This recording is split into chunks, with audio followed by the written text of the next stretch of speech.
ఏలాగు కట్టుచున్నాడో జాగ్రత్తగా చూసుకొనవలెను. వేయబడిన తప్ప మరి ఒక పునాది ఎవడునూ వేయనేరడు. ఈ పునాది యేసుక్రీస్తే. దేవుడి వాక్యం ద్వారా మనతో మాట్లాడును గాక. అందరూ దేవుని స్తోత్రం చెల్లిద్దాం. హల్లెలూయా.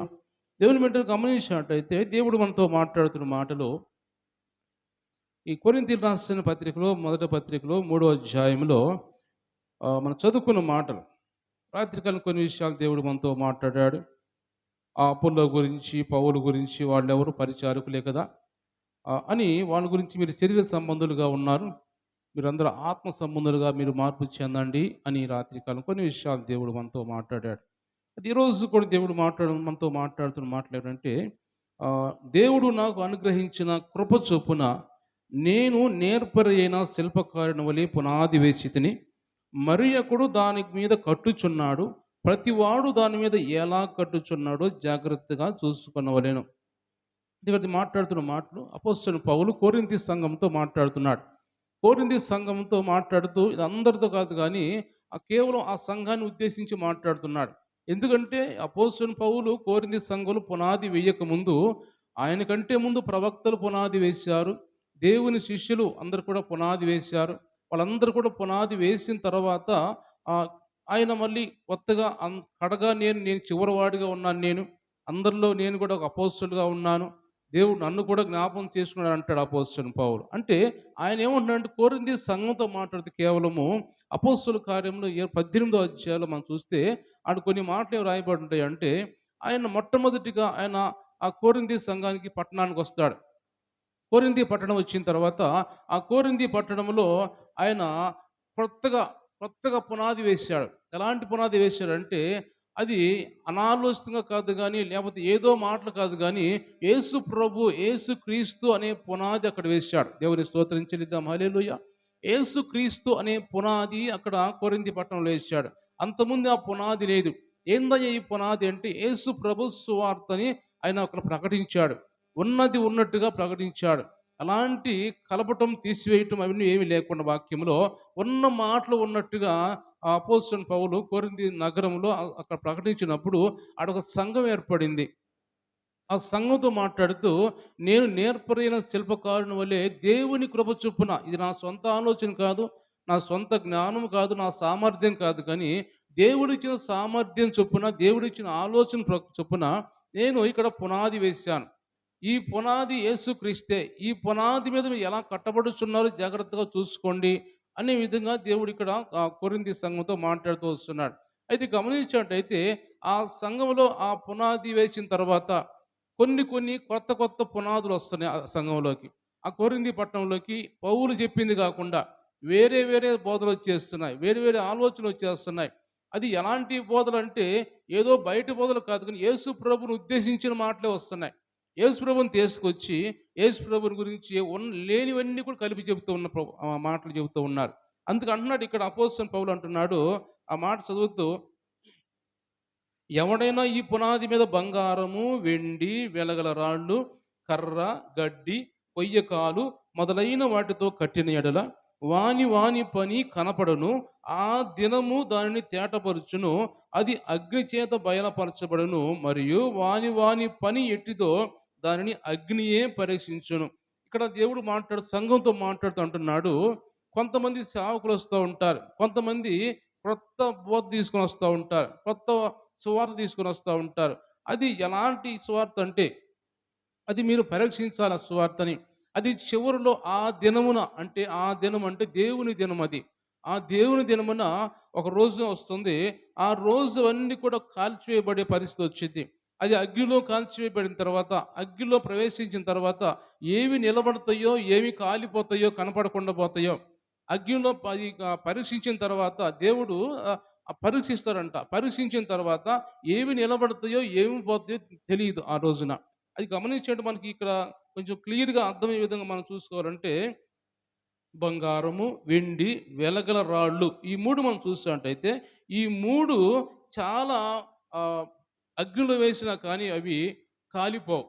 అగ్నిలో వేసినా కానీ అవి పరిశుద్ధంగా ఉంటాయి. మనం చూస్తాం కదా, పేతురు రాసిన మొదటి పత్రికలో 7వ వచనంలో మొదటి అధ్యాయం మనం చూస్తాం. అక్కడ ఎలాంటి మాటలు రాయబడి ఉంటాయంటే వెండిని గాని ఎలా శోధిస్తే అది సువర్ణంగా మారిపోతుందో, శోధించిన తర్వాత సువర్ణంగా మారిపోయే పరిస్థితి వచ్చింది. అంటే ఈ అగ్నిలో వేసినా కానీ ఇవి కాలిపోవు. బంగారము, వెండి, వెలగల రాళ్ళు అవి అలాగే ఉంటాయి. ఇది దేనికి సాదృశ్యంగా ఉన్నాయంటే, ఇది అపోస్తలుడు పౌలు ప్రకటించిన స్వచ్ఛమైన సువార్తకు సాదృశ్యంగా ఉన్నాయి.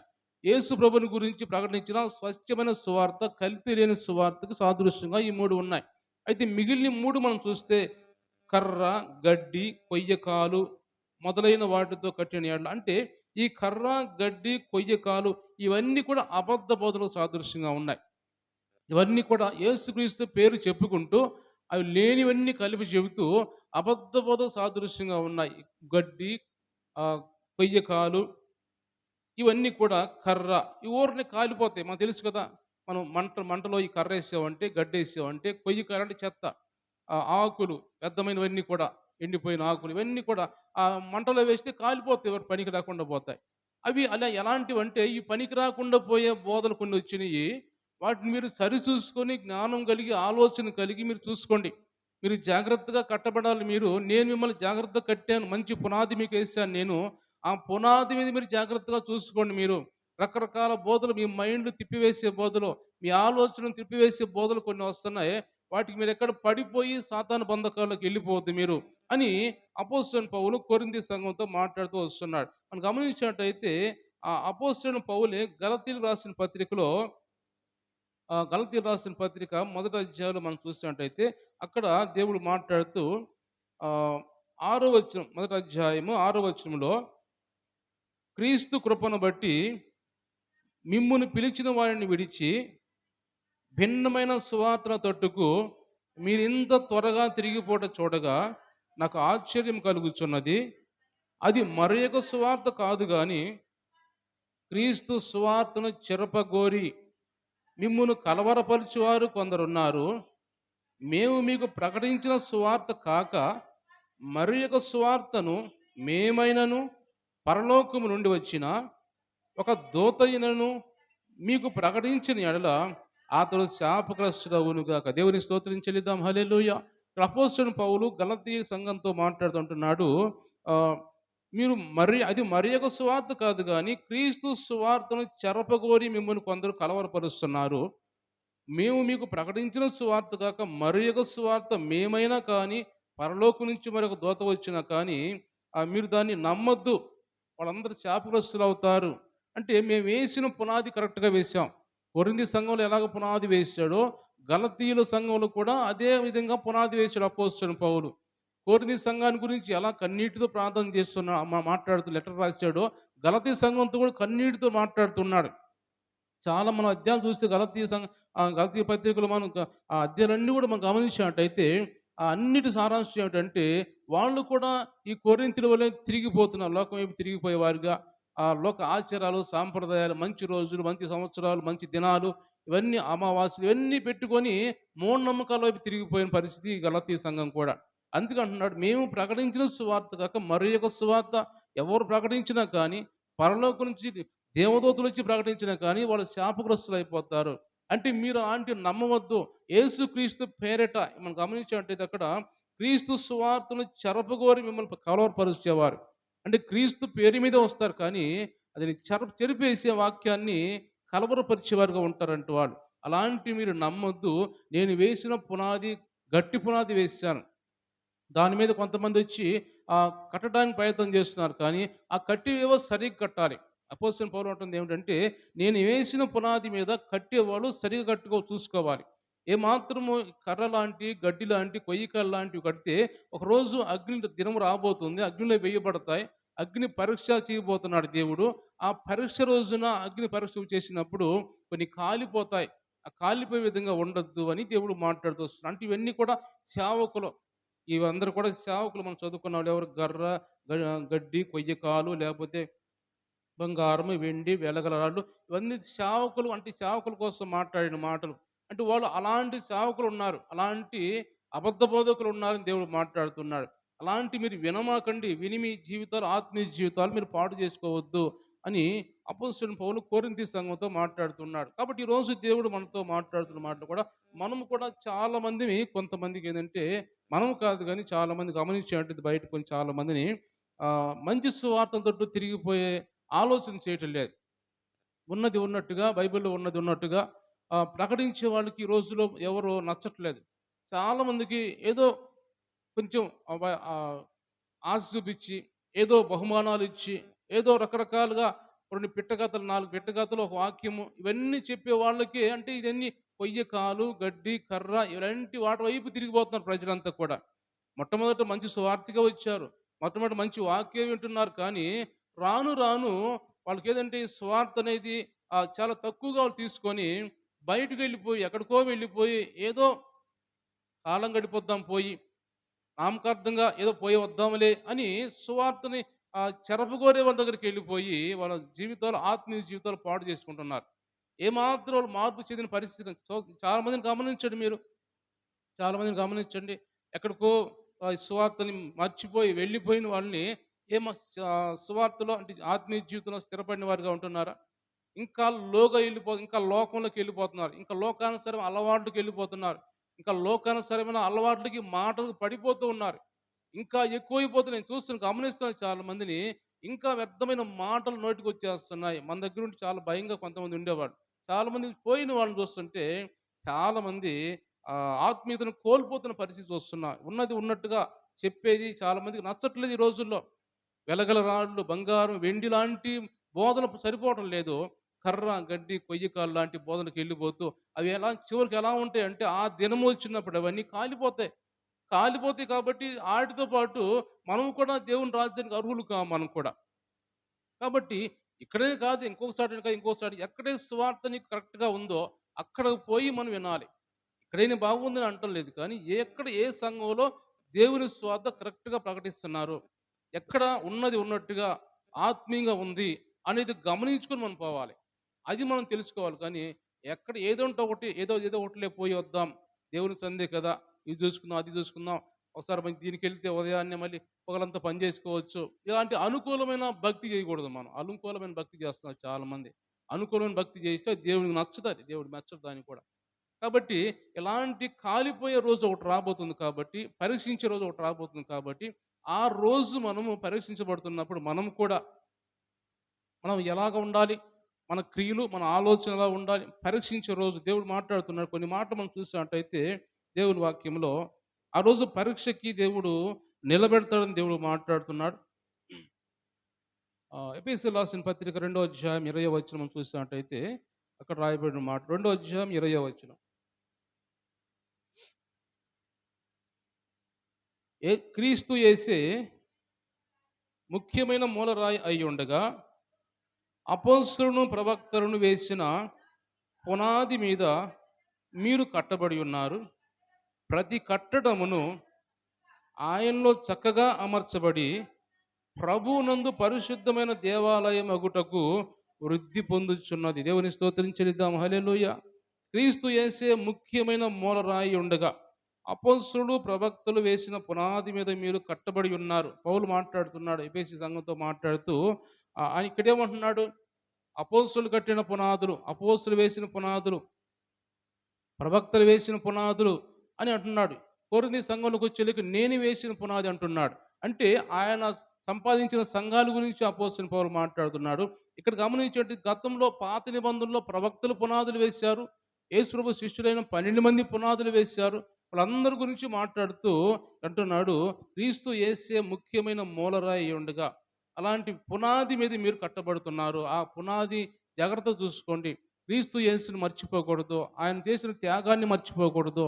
ఆయన చేసిన గొప్ప బలియాగాన్ని మీరు మర్చిపోకూడదు. మన కోసం ఎంత త్యాగం చేశాడో ఆయన జ్ఞాపం చేసుకొని ఆ పునాది మీద మీరు జాగ్రత్తగా మీరు కట్టబడండి.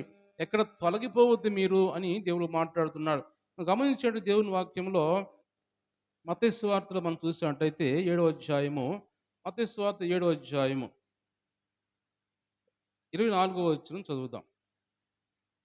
హ్మ్. హ్మ్. ఈయన మాటలు విని వాటి చొప్పున చేయి ప్రతివాడు బండ మీద తన ఇల్లు కట్టుకొనిన బుద్ధిమంతుని పోలియుండును. వాన కురిసెను, వరదలు వచ్చెను, గాలి వీసిన ఇంటి మీద కొట్టిన గాని దాని పునాది బండ మీద వేయబడిన గనుక అది పడలేదు. దేవుని స్తోత్రించుదాం. హల్లెలూయా. ఈ పునాది ఎక్కడ వేయబడిందంటే ఆ పునాది బండ మీద వేయబడింది కాబట్టి, బండ అంటే యేసుక్రీస్తు కాబట్టి, యేసుక్రీస్తు అనే పునాది మీద వేయబడింది కాబట్టి, ఆ ఇంటి మీదకి ఎన్ని శ్రమలొచ్చినా, ఎన్ని ఇబ్బందులొచ్చినా, ఎన్ని బాధలొచ్చినా, ఎన్ని ఆటంకాలొచ్చినా కానీ ఆ పునాది గట్టిది కాబట్టి ఆ ఇల్లు పడిపోదని దేవుడు మాట్లాడుతూ, ఆ ఇల్లు అంటే ఇల్లుకు ఓ మనిషి సాదృశ్యంగా చెప్పుకోవాలి మనం. ఆ మనిషి మీదకి లేకపోతే ఏ ఆటంకం వచ్చినా, ఏ శ్రమ వచ్చినా ఆ మనిషి పడిపోడు. ఎందుకంటే ఆ మనిషిలో ఉన్నది యేసుక్రీస్తు అనే పునాది అనే యేసుక్రీస్తు అనే వాక్యము ఆ మనిషిలో ఉంది కాబట్టి ఆ మనిషి ఎక్కడ కూడా పడిపోవడం దేవుడు మాట్లాడుతున్నాడు. ఎన్ని శ్రమలకైనా నిలబడతాడు. ఎన్ని ఇబ్బందులకైనా నిలబడతాడు. ఎన్ని ఆటంకాలు వచ్చి నిలబడతాడు. ఎందుకంటే యేసు ప్రభు అనే ఆ పునాది ఆయనలో ఉంది, మనలో ఉంది కాబట్టి. ఎవరైనా రక్షణ పొందిన వాళ్ళు దేవుడు మాట్లాడుతున్నాడు. మన పునాది కూడా మన బండ మీద కట్టబడితే, ఆ పునాది మనలో ఉంటే, క్రీస్తు అనే పునాది మనలో ఉంటే, మన మీదకి ఎన్ని శ్రమలు వచ్చినా, ఎన్ని ఆటంకాలు వచ్చినా, ఎన్ని బలహీనతలు వచ్చినా, ఎన్ని ఇబ్బందికర పరిస్థితులు వచ్చినా కానీ మనం తొలగిపోమని దేవుడు మాట. ఎక్కడ తొలగిపోము, పడిపోము మనం. అయితే కింద మనం చూసిన వాక్యంలో, మరియు ఈయన మాటలు విని వాటి చొప్పున చేయని ప్రతివాడు ఇసుక మీద తన ఇల్లు కట్టుకున్న బుద్ధిహీనుని పోలి ఉన్నాడు. వాన కురిసింది, వరదలు వచ్చినాయి, గాలి వీసిన ఇంటి మీద కొట్టింది కానీ ఇది కూలబడినట్టుగా దేవుని వాక్యం చూస్తున్నాం. కర్ర, కొయ్య, గడ్డి, కొయ్య కాలు, గడ్డి, అది ఇసుక మీద కట్టిన ఇంటికి సాదృశ్యంగా ఉంది. బండ మీద కట్టిన ఇంటికి సాదృశ్యం బంగారం, వెలగల రాళ్ళు, వెండి. ఇది ఇంటి మీద, బండ మీద కట్టిన ఇంటికి సాదృశ్యంగా ఉంది. కాబట్టి మనము బండ మీద కట్టిన ఇల్లు వలె మనం ఉండాలి. కానీ ఆ పునాది గట్టిది కాబట్టి అలాంటి పునాది మనం వేసుకోవాలి. కానీ ఇసుక మీద మన పునాది వేసుకోకూడదు. ఇసుక మీద మన పునాది వేసుకుంటే గాలి కొడితే పడిపోయిద్ది. గాలి అంటే ఏమిటి? చిన్న ఇబ్బంది వచ్చేసరికి గమనించి మత్తయి సువార్తలో చూసామంటే ఇక్కడ 13వ అధ్యాయంలో మనం చూసామంటే అక్కడ ఒక మాట రాయబడింది ఏమిటంటే 22వ వచనం నేను చదువుతున్నాను. ముళ్ళ పొదల్లో విత్తబడిన వాడు వాక్యము వినువాడే గాని ఐహిక విచారమును, ధనమోహము వాక్యమును అణిచివేయును గనుక వాడు నిష్ఫలుడవును. ముళ్ళ పొదల్లో విత్తబడిన వాడికి రకరకాల ఆలోచనలు, వాక్యము నిమిత్తము కొన్ని ఆటంకాలు వస్తాయి. వాక్యము నిమిత్తము కొన్ని ఇబ్బందికర పరిస్థితులు వస్తాయి. అవన్నీ కూడా ఈ ముళ్ళ పొదలన్నీ వాక్యాన్ని అణిచివేస్తూ ఉంటాయి. ఆ అణిచివేసినప్పుడు వాక్యం పైకి రాకుండా ఉంటుంది. ముళ్ళ పొదల్లో అంటే రకరకాల ముళ్ళ పొదలు అంటే ఏమిటి? ఈ లోక సంబంధించిన ఇబ్బందికరమైన పరిస్థితులు, లోకం సంబంధించిన ఆశలు, ఆలోచనలు. అయ్యా మా కుటుంబం ఏ విధంగా ఉంది? ఎప్పుడు మా కుటుంబం అభివృద్ధి చెందాలి?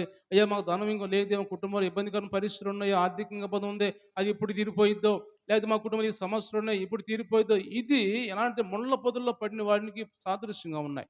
ఇవన్నీ కూడా మనం ఆలోచన చేయకుండా మనము బండ మీద కట్టిన వారి వల్ల ఉంటే ఇవన్నీ మనకు ఆలోచన రావసరం. అవన్నీ మనం ఎదుర్కొంటామని దేవుడు మాట్లాడుతున్నాడు. కాబట్టి బండ మీద కట్టిన పునాది వల్లే మనం ఉండాలి. యేసు ప్రభువే ఆ పునాది కాబట్టి ఆ పునాది మనలో ఉంటే మనం కూడా దేవుని సొల్ల మంచిగా ఆత్మీయంగా బలపడతామని పరిశుద్ధాత్మ దేవుడు మనతో మాట్లాడుతున్నాడు. చూసినట్టు దేవుని వాక్యంలో పేతురు రాసిన రెండో పత్రిక 3వ అధ్యాయము 10వ వచనం చదువుదాం. దొంగ వచ్చినట్టు వచ్చును.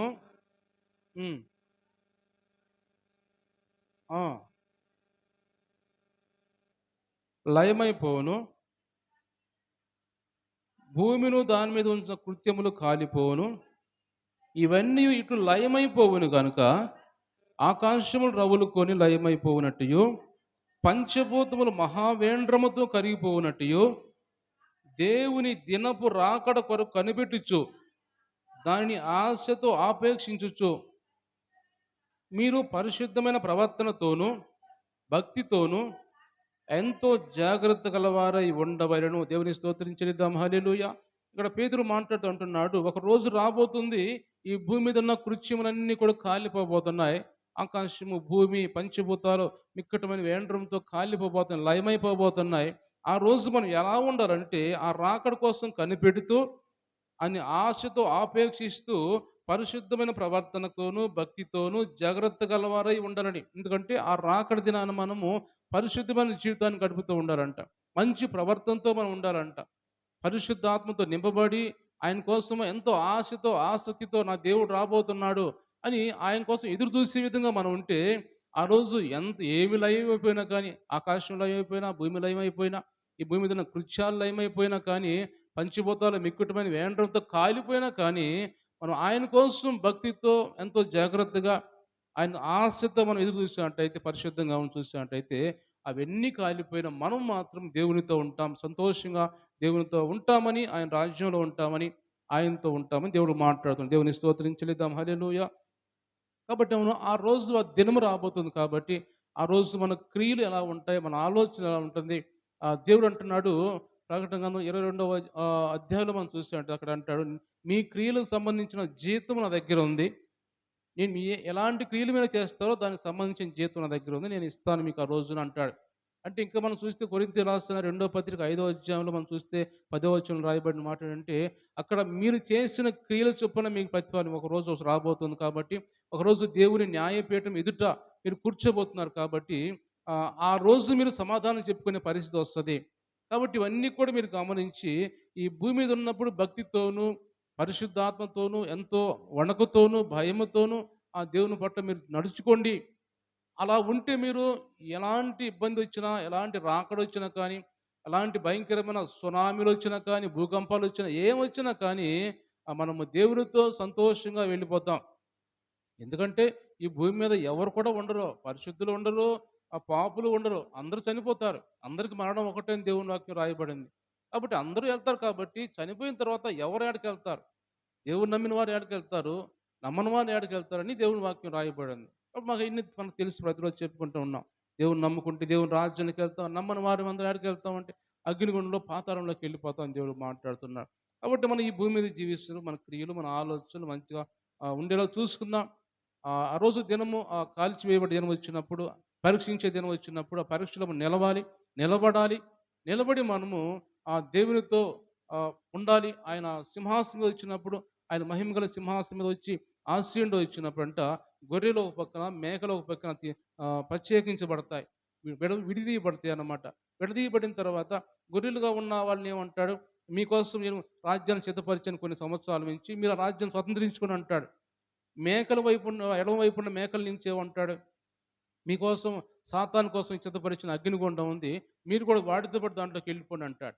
ఎందుకంటే వీళ్ళ క్రియలు బాగలేవు, మేకలు అనే క్రియలు బాగలేవు. వీళ్ళ క్రియలు బాగున్నాయి కాబట్టి, పరిశుద్ధంగా జీవించారు, భక్తిగా జీవించారు కాబట్టి, అనేకులకు సహాయం చేసేవారుగా ఉన్నారు. అనేకులు బలహీనులు పలకరించేవారుగా ఉన్నారు. అక్కడ అన్ని చాలా రాయబడి ఉంటుంది ఆ మాట. 25వ అధ్యాయం మత్తయి సువార్తలో చదువుకునే సమయం మనకు లేదు గానీ, అక్కడ అలాగ ఆ రోజు ఆయన ఎదుట మనం తీర్పు దినాన మనం నిలబడినప్పుడు మనల్ని ఎక్కడికి పంపాలో దేవుడికి తెలుసు. కాబట్టి ఆ పంపే విధంగా ప్రభా నేను నీతో ఉండాలయ్యా, నీ రాజ్యంలో ఉండాలని చెప్పి మనం కోరుకుందాం దేవుణ్ణి. కాబట్టి మనము పునాది యేసుక్రీస్తు అనే పునాది ఈరోజు మనం నేర్చుకోవాల్సిన మాట, యేసుక్రీస్తు అనే పునాది మనలో ఉన్నట్టయితే మనం బండ మీద కట్టిన ఇంటి వలె మనం ఉంటాం. ఎన్ని ఇబ్బంది వచ్చినా, ఎన్ని తొణుకులు వచ్చినా కానీ, తుఫాన్లు వచ్చినా కానీ, ఇబ్బంది పరిస్థితులు వచ్చినా తొలగం మనము మనం స్థిరంగా ఉంటాం దేవుడు మాట్లాడుతున్నాడు. కాబట్టి అపోస్తలుడైన పౌలు కొరింథీ సంఘంతో మాట్లాడుతూ ఈ మాటలు మాట్లాడుతున్నాడు. కాబట్టి మనతో కూడా ఈరోజు మాట్లాడిన మాటలు మన పునాది ఎక్కడ చెదిరిపోకుండా, ఏమైతే మొట్టమొదటి మీరు విన్నారో, దేవుని చెందికి వచ్చిన కొత్తలో ఏ స్వార్థ విన్నారో ఆ స్వార్థ కంటిన్యూగా మీరు మైండ్లో పెట్టుకోండి, హృదయంలో ఉంచుకోండి. దేవుడు మిమ్మల్ని దీవిస్తాడు. అలాగ మనం ఆత్మీయంగా ఎదుగుదాం. మనం అందరూ కూడా ఒకరోజు ఆయన వచ్చినప్పుడు అందరూ ఎత్తబడే గుంపులో మనం ఉండాలని దేవుడు కోరుకుంటున్నాడు. మనం కూడా కోరుకుందాం. దేవుడి మాటలు దీవించి ఆశీర్వదించునుగాక. అందరూ కళ్ళు మూసుకుందాం, ప్రార్థన చేసుకుందాం. దేవుడు ఈరోజు ఏర్పాటు చేసిన ఈ సంఘ సిద్ధపాటు ఉపవాస ప్రార్థన 13 రోజులో దేవా మమ్మల్ని ప్రవేశపెట్టిన దేవా నీకు వందనాలయ్యా. ఇదిగో ఇంతవరకునైనా ఇదిగో ప్రార్థనలో, పాటల్లో, ఆరాధనలో, వాక్యంలో మీరు ఉన్నారయ్యా, మాతో మాట్లాడారు, మీకు వందనాలు తండ్రి.